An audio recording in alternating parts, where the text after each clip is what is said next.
Welcome to the next edition of the Punk CX podcast. With me today, I have Nick Clark. Now, Nick is a partner and director in the service and support operations practice at Boston Consulting Group, otherwise known as BCG.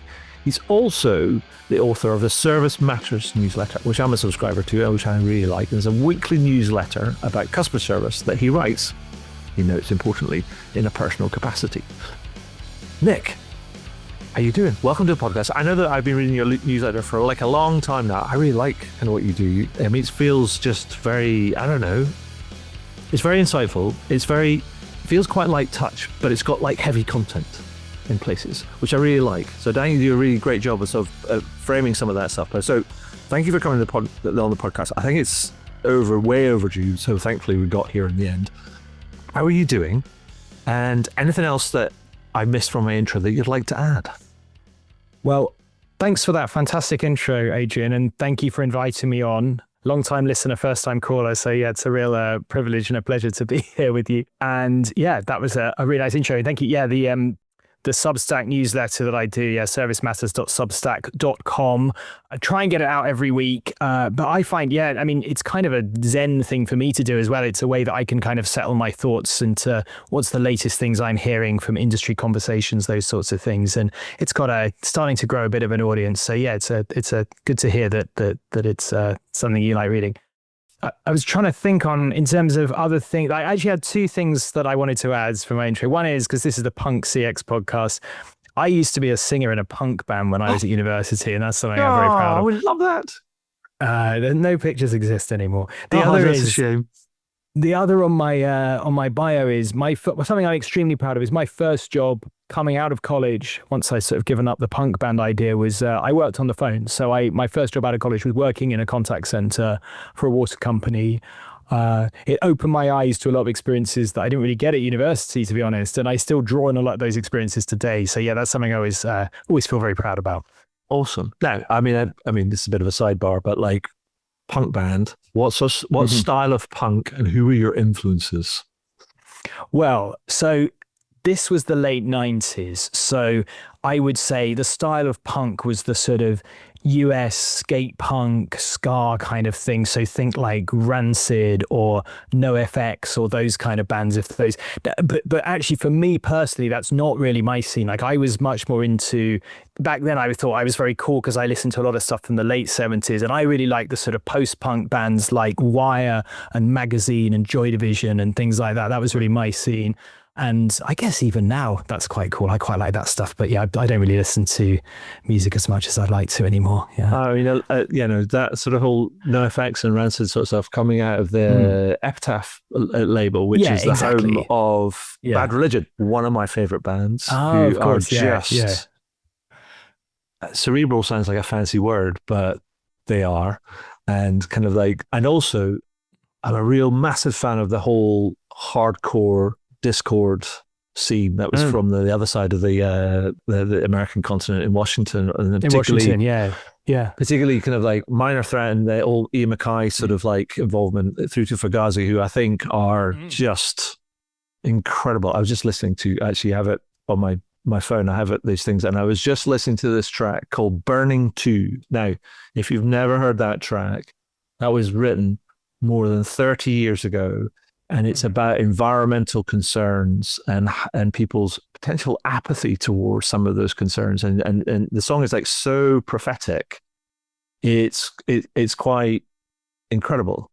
And so any punk fans that are listening in, you should definitely check out bands like NoFX, Rancid, the whole Epitaph kind of catalog, Bad Religion, and also check out kind of things like kind of Fugazi and things too. Not that you should all be listening to just solely US punk kind of like bands, but there are some pretty cool kind of examples. But yeah, dig into some old Joy Division and the old kind of new wave ska stuff too as well, because some of that stuff is still incredible even today.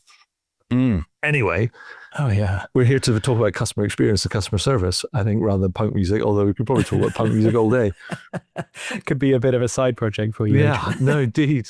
Now, I know that, as I say, we've been trying to get you on the podcast for a wee while, and I'm glad that we finally got there.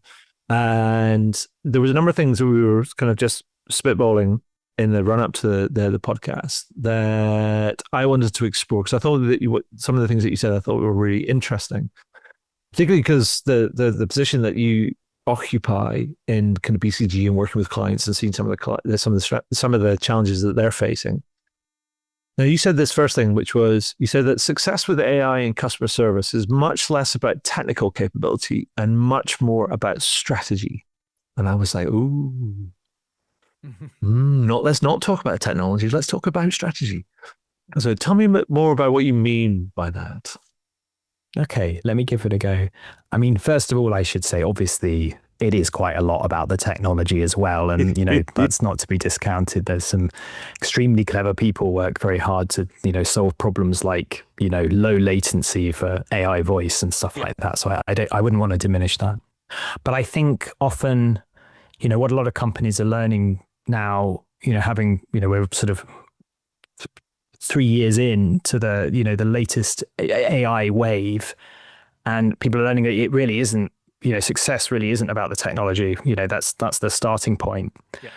And to sort of explain what I mean, I thought it might be worth stepping back a bit and thinking about, why does, so to get too philosophical, but like, why does customer service exist in the first place? Uh-huh.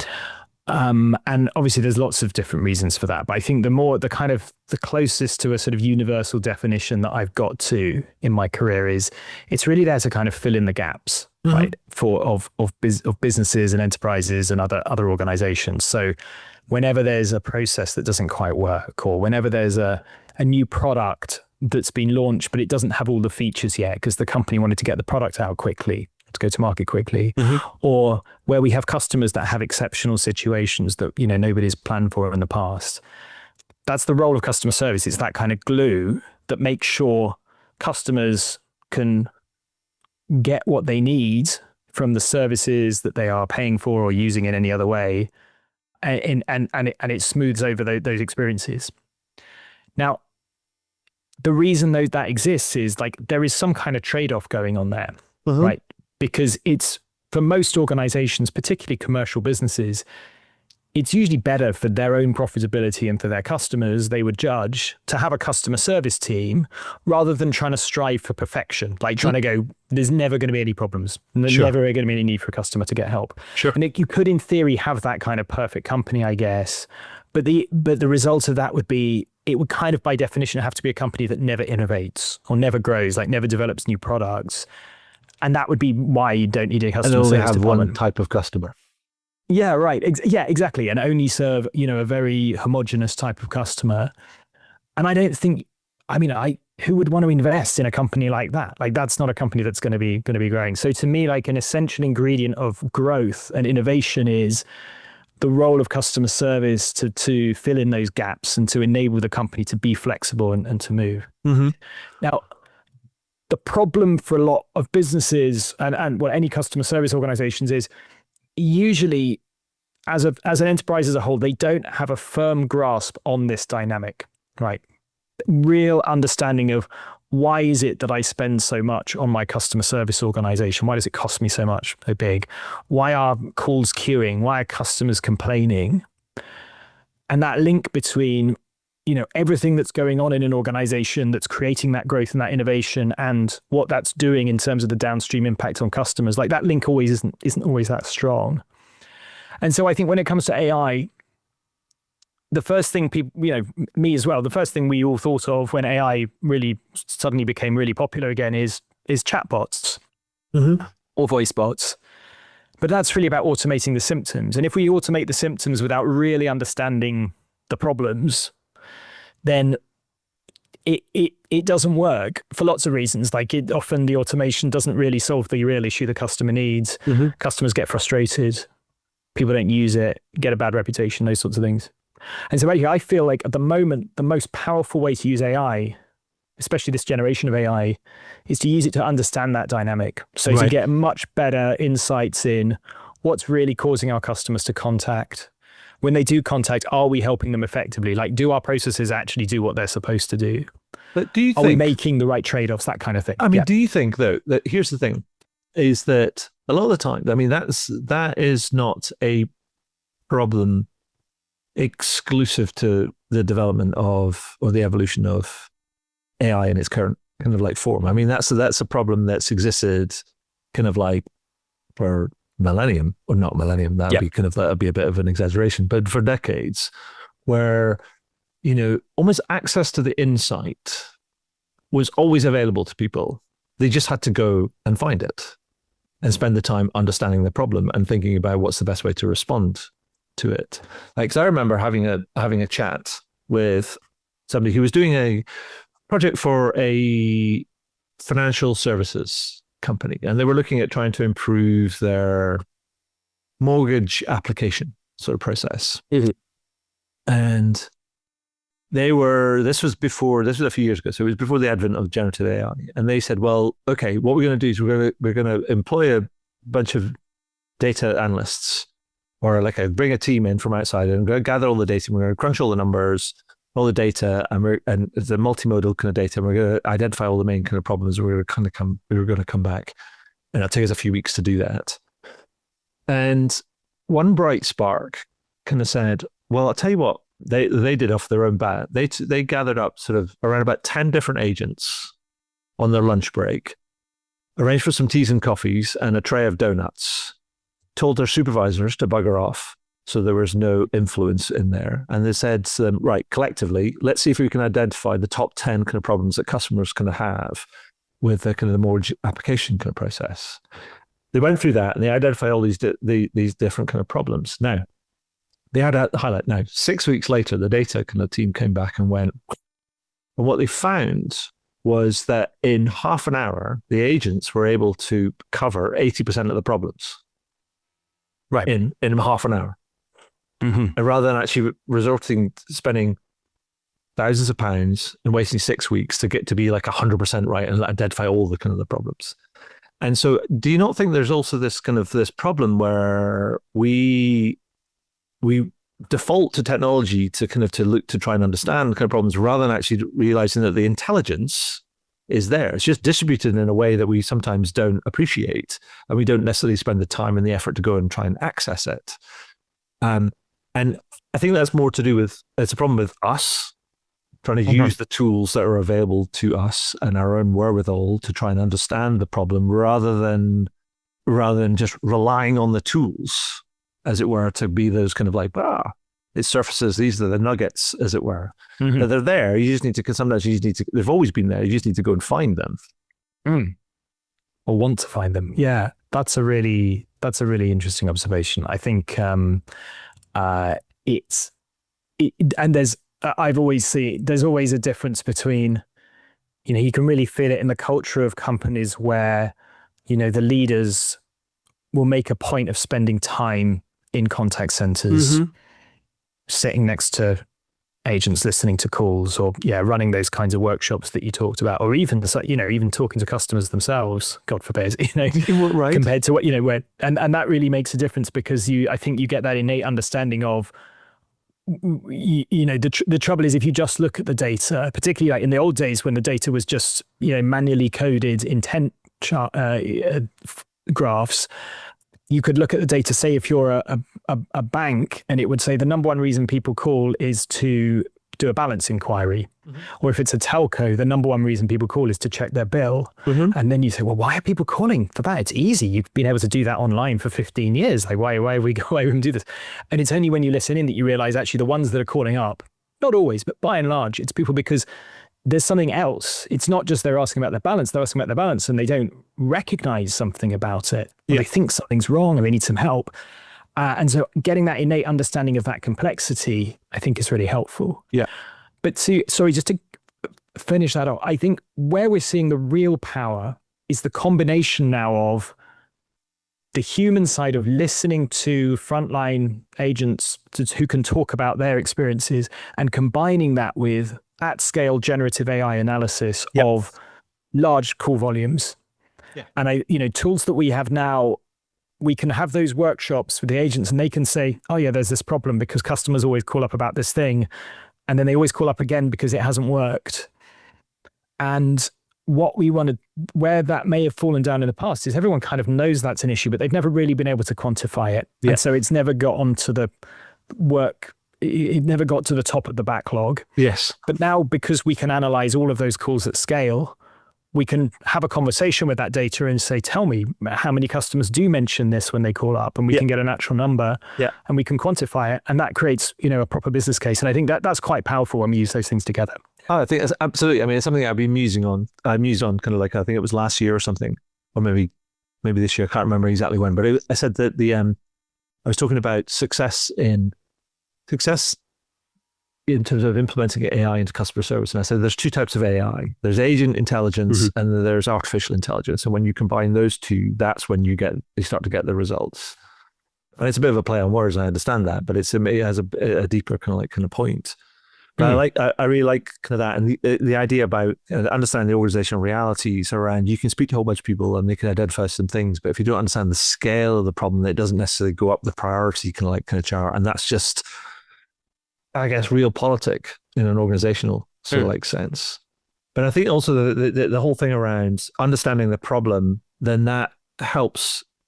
If you spend the time understanding the problem, then that's really going to help you formulate what is the strategy that you need to employ in order to propel your service kind of forward, rather than just kind of like, well, you just want to fix. Actually, the plan should always be, how do I elevate? How do I understand? And then how do I kind of try and just, rather than filling in the gaps or fixing the leaks, how do I elevate it onto a next level where then hopefully that problem, or the recurrence of that problem, starts to go away. Right.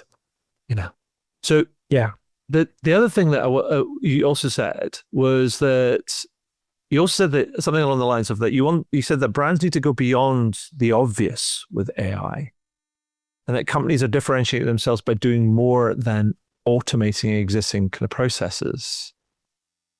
And I thought that was really kind of interesting, because it feels like there's here's the herd, and then there's the people over here that are doing something kind of very kind of different. So am I right, or can you explain to me what you mean by that? Yeah, this is something I personally feel very passionate about. I think that the industry, we need to move away from more radically away from these historic customer service models that have been designed around basically constrained levels of human resource.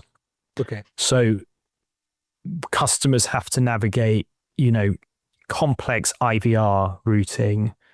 They have to queue before they can speak to somebody or chat with somebody. When they speak to someone, that person's in a rush because the handling time has been restricted. Right. Or the call gets transferred because actually that person isn't an expert. And there's a even more limited number of experts to actually speak to get the real answer. Or it goes to a back office and you're having to wait. And all of this is about historically, all these tools have been put in place to throttle that demand, because the people that are available to handle the demand are constrained, and certainly, particularly at certain times of day.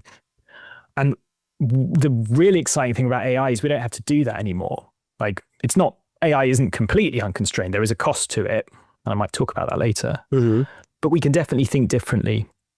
So this year, for example, I've been working with a bank in the Middle East where they're using data and AI to make their service proactive. Right.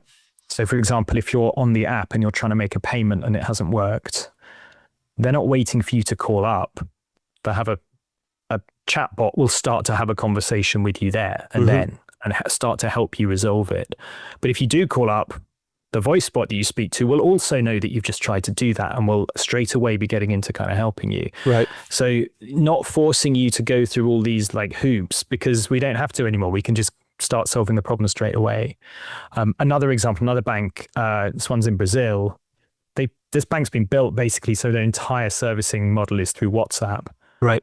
It's a continuous conversation. It's mostly delivered through AI. Sometimes there might be a human answering, but it's just a continuous stream of conversation. So talk about low friction. Like there's nothing to stop you from just getting the help that you need. And because again, it's mostly being delivered by AI, that human constraint isn't coming into play so much. And so when, the idea that there's to me, there must be hundreds of models that haven't even been thought of yet. Once we move away from this idea of we've got to throttle demand, then yeah, that's when it gets exciting. So what's interesting to me about what you've kind of said, one is that the first example I think is interesting because it's it speaks to that omni-channel promise that was never quite delivered. Whereas around how you can retain context across different kind of channels, and therefore it becomes like one conversation, and their ability to do that. But that a lot of it's to do with how you can, I guess, deploy in kind of channels, but then retain all the context in a conversational kind of like layer. And that's kind of like fine. But then I also really, really like the Brazilian example, because it also speaks to one of my pet sort of, is it a peeve? I don't know. Maybe it's a drum I beat. And it's this sort of like this idea that many brands talk about, oh, we have to be everywhere and all the channels that our customers are. And I'm like going, do you really though? And because I really like the idea, and I think many of the leading brands, some really standout brands, kind of do this really well. They don't necessarily have to explain themselves. They just kind of go, we're going to concentrate all our resources on these channels. And if we do that, we can dedicate more resources to it, and then it can increase its efficacy and so on and so forth. Because, and in many ways, that sort of signposts itself. It's almost like excellence over here, by the way. I don't know why you're going over here, because we're not over there. We're over here. So like we'll travel. We know that we're going to do this. We do this in real life, right?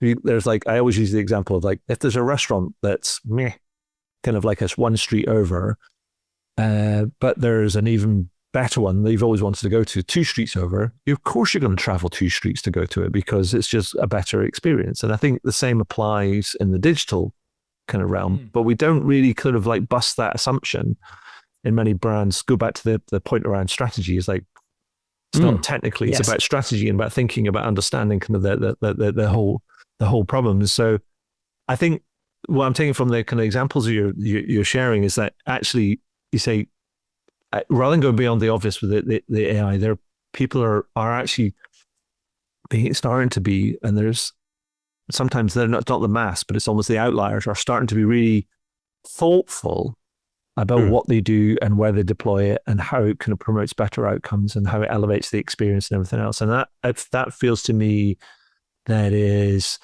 things are shifting, but it's taking a while for people to sort of re-examine some of the assumptions and the ways of doing kind of things in order to drive these kind of outcomes. Is that fair, do you think?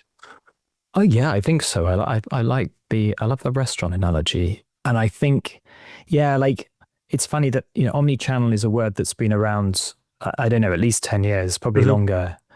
And I think of it now, it's a bit of a flawed, it's an ideology. And that's the problem. It's the kind of flawed ideology. And I think one of the big flaws in it from a customer service perspective is it's so based around this. When people think omni-channel, they think, yeah, channel switching, and you can switch channels and we'll retain the context. But I think in servicing, the minute a customer has to switch a channel, you've already introduced unnecessary friction for them. And so, and that's not to say you can never do omni-channel. I think there are some industries, like an example, like airlines, I think actually omni-channel works a lot, because if someone is actually on a flight or they are at an airport, they are likely to need different channels to get help. Maybe they need to go to the desk, they call, they chat. That makes sense. But in a lot of cases, like I think where technology is allowing us now is you can create excellent service that does everything in a single channel or in a smaller group of channels. Like another great example of that would be, I'm sure people mention this on your podcast all the time, but Octopus Energy, of course, have a great reputation. Yeah, their preferred channel for service is email. Yes, just like phenomenal, because everyone else hates email, right? Usually. Right. But they've really focused on how do we make email work really well, and the way they've done it is, the way that they organize their teams so that it's a small group of people look after a group of customers. And so when you send an email, it's not just going to a random queue, it's going to someone that's served you before. And they put a lot of AI into that as well to make that work. But I love that. I think it's just going beyond kind of ideology to actually being smart about what the customers really want. So we're going to circle back to maybe the first kind of point you talked about before, about it's not really about the sort of the technical capability, more about the strategy. And I wonder, I just want to ask you, is because this is another thing I've been thinking about, and it maybe speaks to that sort of Octopus Energy example, also the bank in the Middle East, and also maybe the bank in Brazil. And it feels like one of the things that and I always think that this might be a bit of an Achilles heel about some people's approach. And it feels like oftentimes there's a lack of a vision of what they want their service experience to be. And I think that then feeds into that lack of the vision, because it's almost a bit like, now, obviously, technology is moving so fast, so you have to educate yourself in terms of what's the art of the possible, and that informs your kind of vision. But if you have a limited sort of like vision, then that then leads into your strategy and so on and so forth. I mean, do you think that's accurate? And people aren't necessarily spending enough time, because I think I look at the thing about the Octopus Energy example. I'm thinking, that's brilliant. That feels like it's a story that they've told themselves, who says, we want to get to a point where we are operating on a channel that pretty much all of our customers are comfortable kind of with, but also that they get to speak to people that they've been in touch with kind of before. So there's a continuity, because it's all about relationship kind of building. We need to think about how we can do that in order to drive better outcomes, and how we can use the technology in order to deliver that. And that just feels like a beautifully crafted sort of like vision and story. And they're thinking about, okay, now we need to think about how do we deliver that? Now, we might not be able to deliver that now, but we can build towards that over the course of years. I mean, do you think that's kind of fair, that there's this lack of a differentiated vision kind of in many cases? Yeah. And I think, a lot of customer service organizations, they have incredible leaders. Like, people really care about customers. They care about their teams. They really know how to do the job. It's very impressive.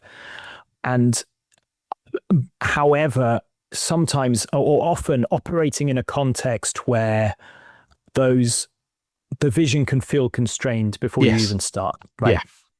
Yeah. We've got to hit a budget. We've got to, here's a whole load of KPIs that we need to hit. Right.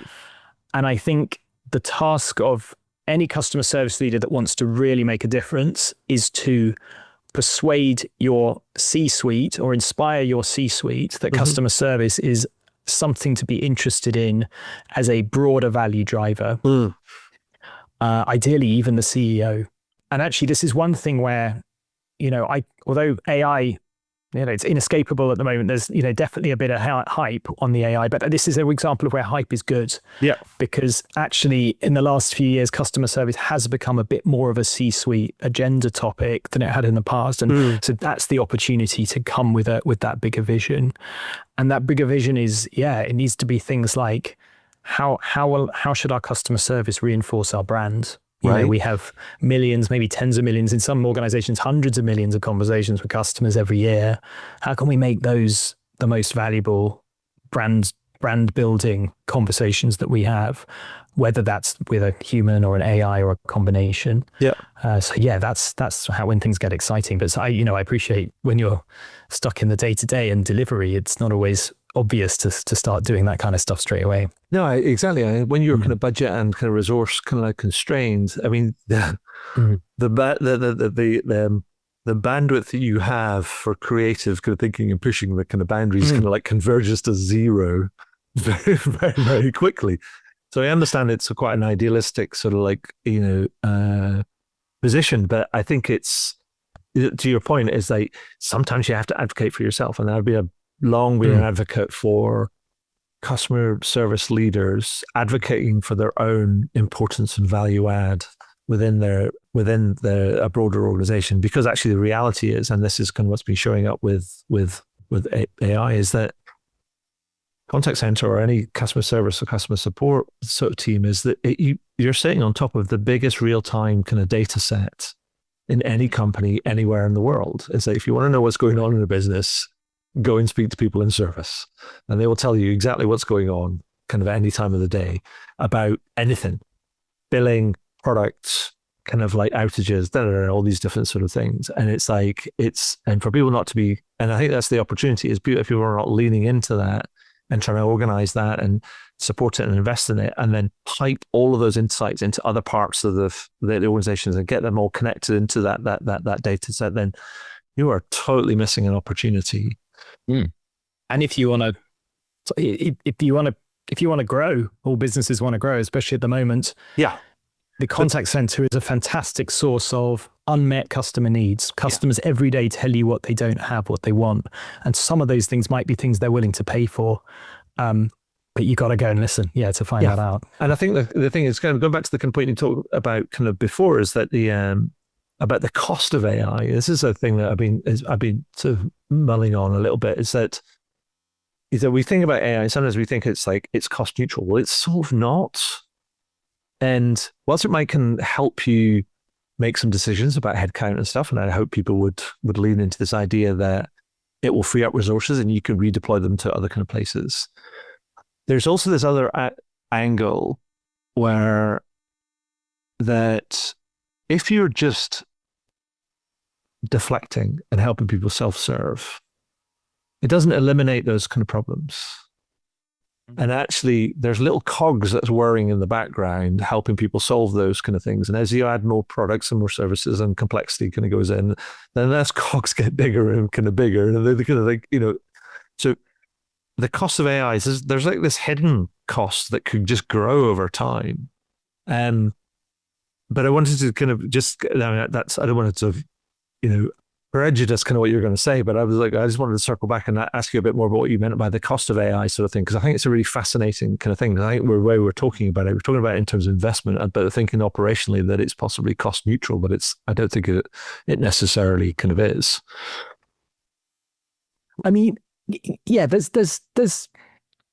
are levels of this, aren't there? I think on the most, the fundamental operational level, the cost of an AI that can perform the same task as a frontline agent, blended, it's roughly about 20% of the cost at the moment. So at that level, if we have people that are doing work which is transactional, simple, and we can offload that, then that and often then give a better service to customers as a result.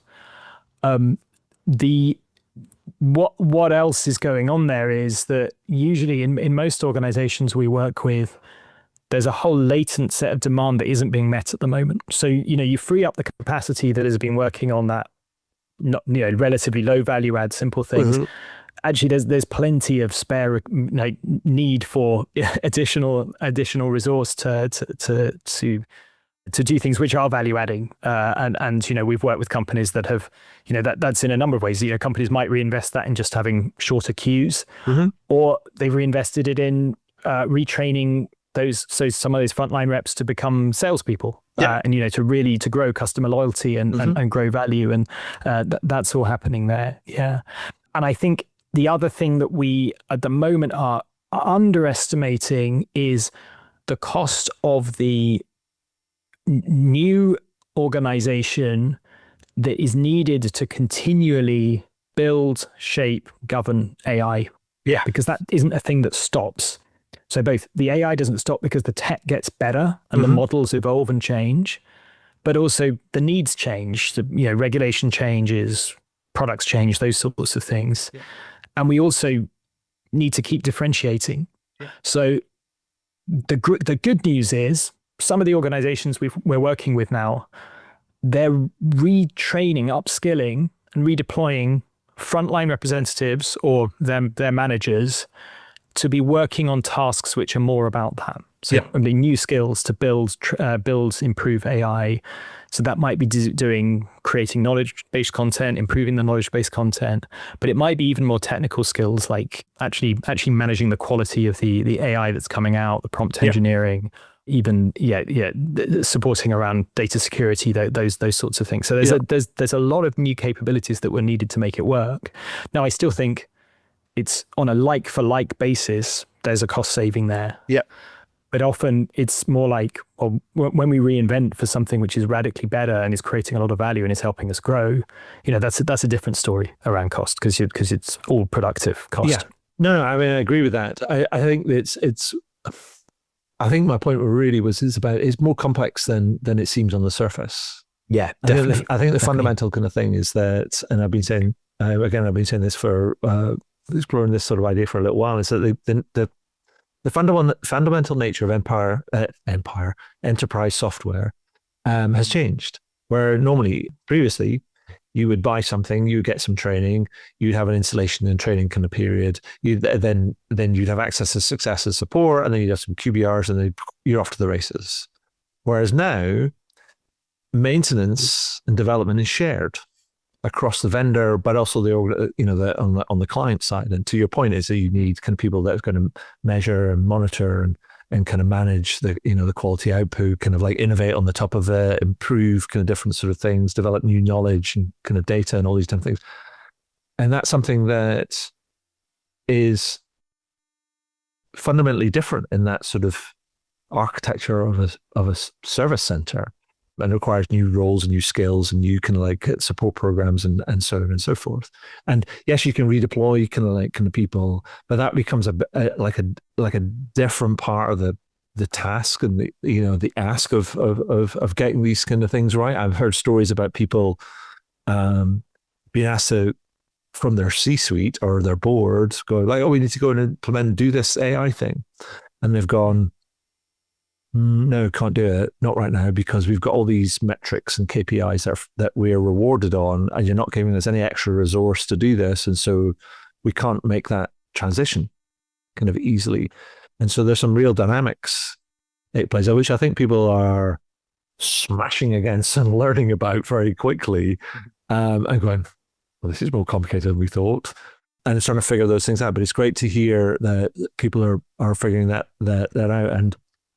And I'm looking forward to hearing about some of the progress that people are making and trying to figure out how they are implementing the technology, making the resource and the kind of cost savings, thinking about kind of where they can redeploy some of that to try and build loyalty and competitiveness and relationships and so on and so forth. Because I think the opportunity, without doubt, is there. It takes like a lot of kind of work. But within all of that, you talked earlier about the hype, right? And sometimes the hype is useful. But related to the hype beyond a certain kind of point, when you get into that 8, 9s, and 10s on the scale, get into the red zone, and then as at the time of recording, we've had a lot of people talking about bubbles, and I was like, well, are we in a bubble or not? I mean, I wanted to ask you about what's your thoughts? Are we in a bubble? And if we are, what should brands be doing to ride out the bubble if it pops? Right. Oh, yeah, I should note, this is the time of recording. We're in December. This is going to go out in January. So there's only going to be a little bit of a lag. So just going to if it goes a new year, we'll see kind of how accurate this is. Yeah, I'm conscious I could be proved entirely wrong or right. But in fact, I think I actually don't think you have to judge the question slightly. I don't think you have to predict whether there'll be a bubble or not, or whether I think broadly it does have the shape of a bubble, whether it bursts or whether there's more of a kind of slower retrenchment. I don't know that it matters hugely. I think there will be something, because, what we see, the build out of AI, the build out of the data centers is massively expensive. We're talking trillions, 3 to 5 trillion in capital over the next few years to build the capacity that's being talked about. Now, that's one thing, that's a kind of investment, but even on a day-to-day profits level, none of the big AI players are profitable at a gross margin level at the moment. They sell the product for less than it costs them. Yeah. And so at some point, someone is going to have to pay for these investments. So that will necessarily hit further down the value chain, i.e. with the customers, with the buyers that are using these tools. Now, whether that happens quickly or slowly, I don't know. I don't know how to predict that. But I think that what customer service leaders should do is, when you're planning and deploying AI, is just do a few things like making sure that there is clear headroom in the business case in case there's any variation in the compute costs. So, understand the sensitivities to that. We always advise around building technical architectures that allow for flexibility at different layers. You can swap different components in and out, particularly if you're using external models, and then the ability to swap those, because of course they change, the costs of them change, those sorts of things. And actually increasingly we would say that any sourcing process, so if you're working with an AI player, conversational AI player, there should be a pretty enhanced technical and financial due diligence of that organization before signing commitments with them. And because there are some really great companies out there doing this stuff, but there's also a lot of them. So, getting that understanding is, I think, important. And by the way, I don't think at a technical level, AI is not going to be going away, right? You can't, 100%. it does so many incredible things. I think it's more just that a reassessment of what it takes to do it to be successful, and therefore that will drive a bit more discernment about when it's appropriate to use this, when the business case really makes sense. Yeah, I mean, I think you're absolutely right. I mean, I think 100% agree on the risk assessment associated with vendor and a partner choice has to be something that organizations are leaning into, because you're absolutely right. There's a lot of people doing some incredibly impressive stuff, but their economics don't quite stack up for the long term. And so that has to factor into your kind of thinking. But then I also kind of think about zoom out and think about kind of over time in different technological kind of like ways. So I think about the .com boom and how much and the emergence of kind of broadband and how much fiber optic was put in the kind of ground and how much people lost their shirts over that, but we're still using it, and I think about the build out of kind of cloud architecture and storage space and all that computing kind of power out in the cloud. That was another kind of one. I think about the emergence of kind of 5G technology for the telcos. They've spent billions and billions, if not trillions, on that. Still not paying for itself, but it's still there. We all use it, and they're sort of figuring it all out. So I completely agree that the infrastructure, the scaffolding, all of that sort of stuff is here to stay. But given the economic situation, is that's what we have to understand, is that sometimes the landscape, not that it might change, it will change. And that's the thing that you've got to factor into your buying decisions, kind of who you choose to work with and all those different things to make sure you've got that sort of the right sort of resilience in place to navigate all the potholes that are inevitably going to come along along the way.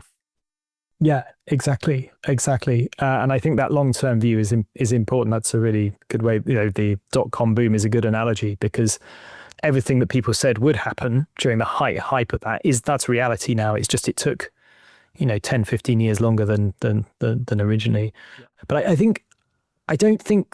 I wouldn't want this to suggest that the answer is to wait and see. I think the other thing that we're seeing is that organizations that started early on this have not just got the most value, kind of obviously because they started first, but they've learned the most as well. Mm-hmm.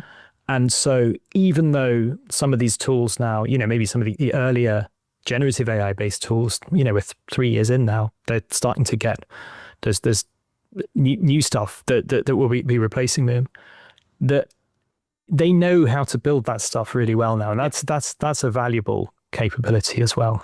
I think that's absolutely right. And that's what brings us all the way back to your first point around, it's less about the technical capability, more about strategy and stuff. But the technical, the technical capability and the learning thereof that comes from development of that is an essential component of all of this sort of stuff. And so it makes me think, again, it's like I have the benefit of being able to talk to people over the last, nearly 15 years on this kind of podcast about some of this sort of stuff. And I remember talking to a guy called Vivek Jetley from EXL back in, about 10 years ago, I think it was. And it was in the midst of their whole big data and analytics kind of boom.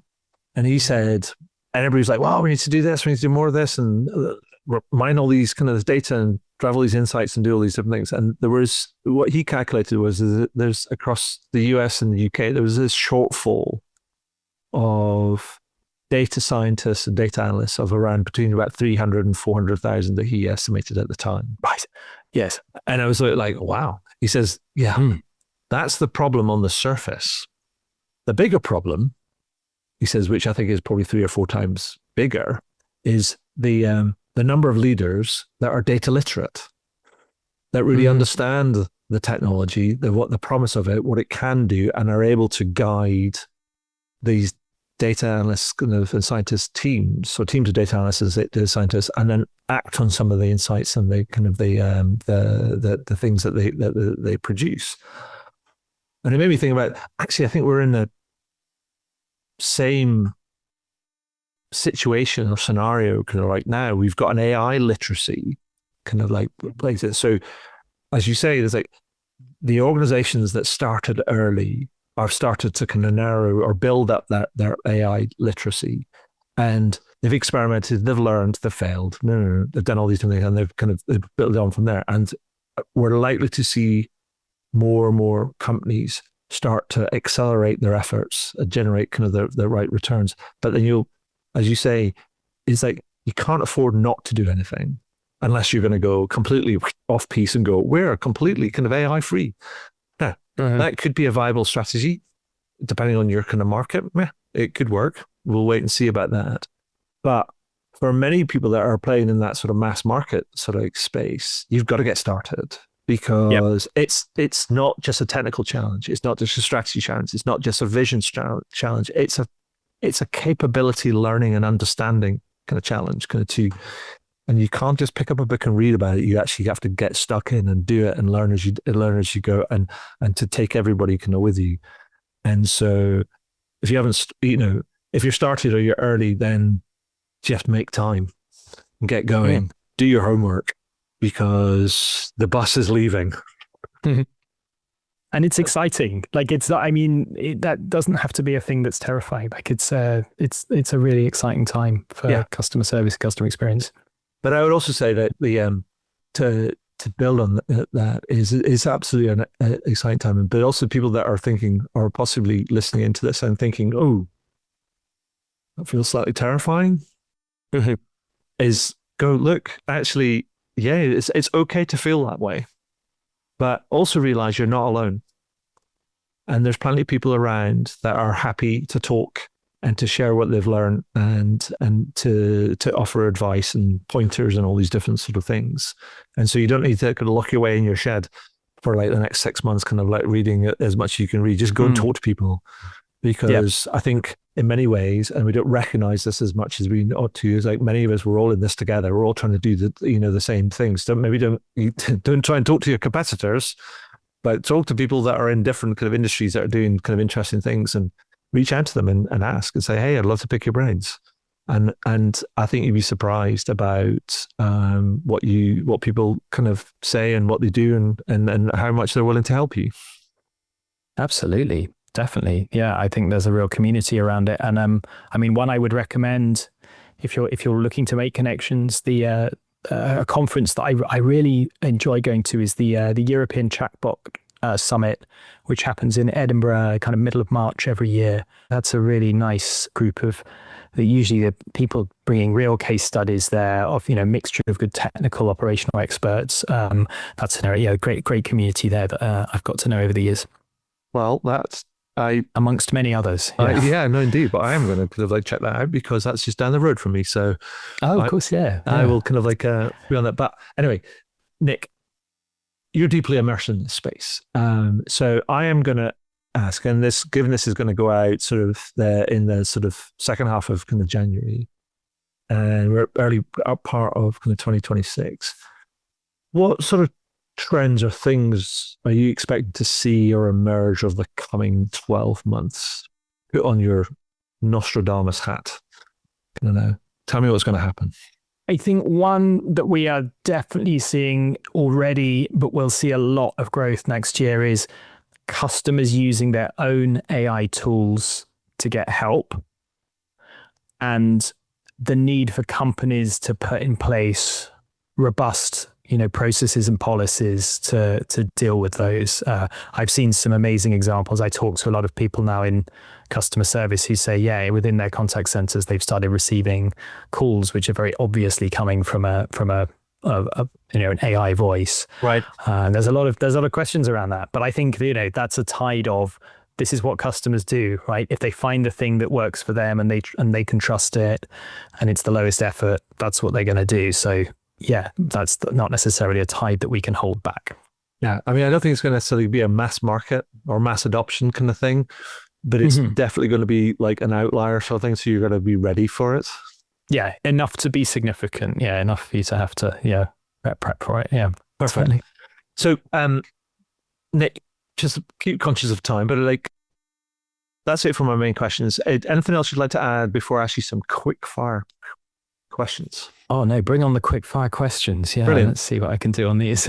So here's the first one. The first one is, and I've been asking people to give me their best advice. Boil it all down. Give me your best advice. And I've been asking them to do, the way I've been asking them to do that is to complete the sentence. And the sentence is this: if you want to improve your customer experience, or let's make it narrower, if you want to improve your service experience, Nick says, do this.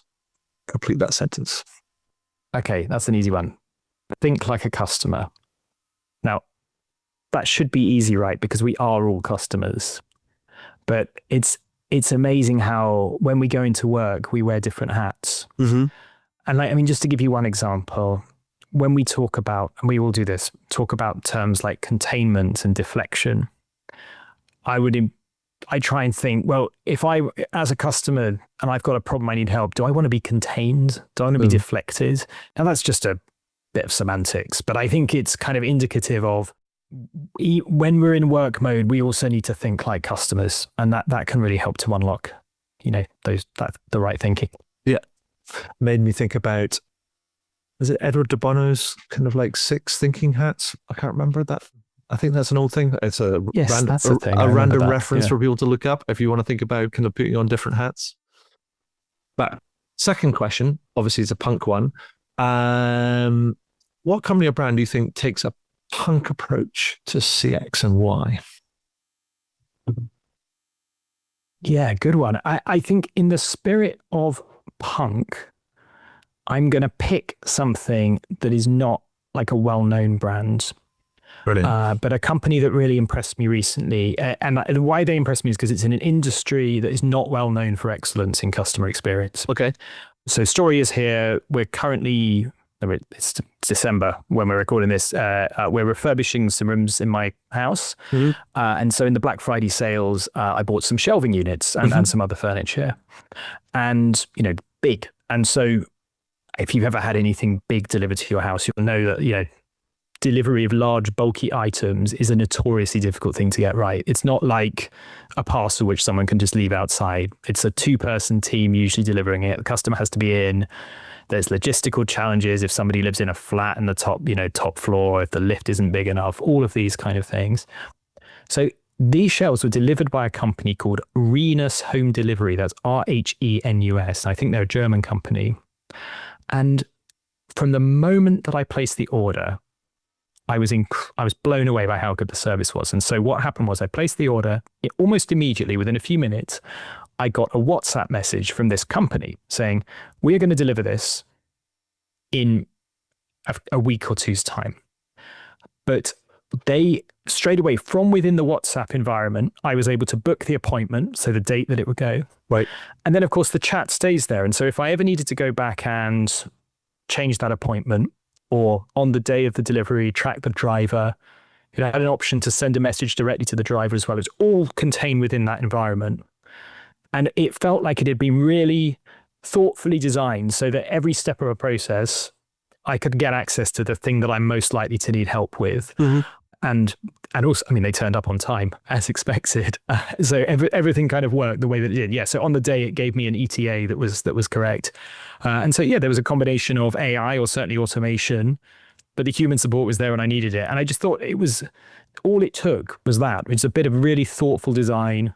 Goes back to our point earlier. It's all in a single channel, but it's been really thought through properly as a very simple service. So yeah, that's what I'm going to nominate. I was really impressed by them. Awesome. Love it. Great story. Now, final question before we wrap up. World's weird. Lots of doom scrolling going on every morning over the first tea or coffee. So recently trying to end the show on a good news story. So Nick, tell me a good news story. Tell me something that you've seen that you think is interesting, positive, or exciting over the last week, or something that just made you smile. Yeah, I'm going to be really nerdy and talk about customer service, if that's okay. But Yeah, fine. the thing that got me very excited this week, I saw a demo of a tool that's being deployed by a company called Cresta. They're a conversational AI company. Now, I should say many other conversational AI solutions are available. This is not an endorsement, but this was a specific thing that I thought was interesting. And they're calling it the Agent Operations Center. Mm-hmm. It's an AI Agent Operations Center. And this is where a single human supervisor can monitor on a screen dozens of AI agents that are interacting with customers. Mm-hmm. It's like a sort of control tower. And they can see, based on color coding, there's a kind of risk scoring of these conversations. So if a customer suddenly asks something that becomes a bit higher risk, like they want a refund, or maybe they mention something that might suggest they're a vulnerable customer, that the supervisor, human supervisor, can immediately zoom in on that conversation. And then they can do one of two actions. They can just intervene very quickly. So they can actually tell the AI agent what to do and say, I'm authorizing you to give this refund, or I'm proposing that you send this information to the customer. Or they can choose to take over the conversation entirely and to actually switch over. So I thought that was a really smart way of solving this issue of, we want to have these human-like generative conversations with customers, but there are times when we might be a bit nervous about how those bots, those agents are going to interact with customers. And so we need some human oversight, but we don't want a human monitoring every single thing. So this is a kind of sort of risk-based approach. And so, yeah, that I was very excited when I saw that. So I don't know if I mean, Adrian, you tell me if that really classifies as good news, but it's something that certainly I found very, very exciting. I think it's a good example of that kind of innovation that I was talking about earlier. Yeah, no, it's all about personal choice when it comes to the good news story. I mean, I think I've seen sort of similar kind of people doing similar sort of things, trying to get that view, the oversight of all these kind of these interactions kind of going. I've seen people kind of come up with a blended approach and said, like, across a kind of a journey or a process is going to be automation and human agents, and having oversight of that combined sort of set of interactions. And I think it's much needed, and it's really interesting, and it's definitely, it's definitely an exciting and interesting kind of area that's going to just only kind of like develop further. But thank you for that. Thank you also for just sharing your time. I mean, because that's all I have right now. So I wanted to say thank you for sharing all of your time and your insight and your expertise with us today. That's been superb. So thank you. Thank you for inviting me on. It was a pleasure to have the conversation. Wow, what a great interview. I hope you enjoyed it. I know I did. Find out more about me and the work that I do at adrianswinscoe.com. Do leave a review on your favorite podcast platform. And if you have any comments, feedback, or questions about the podcast, then feel free to send me a message to podcast@adrianswinscoe.com. And do tune in again. Thanks very much.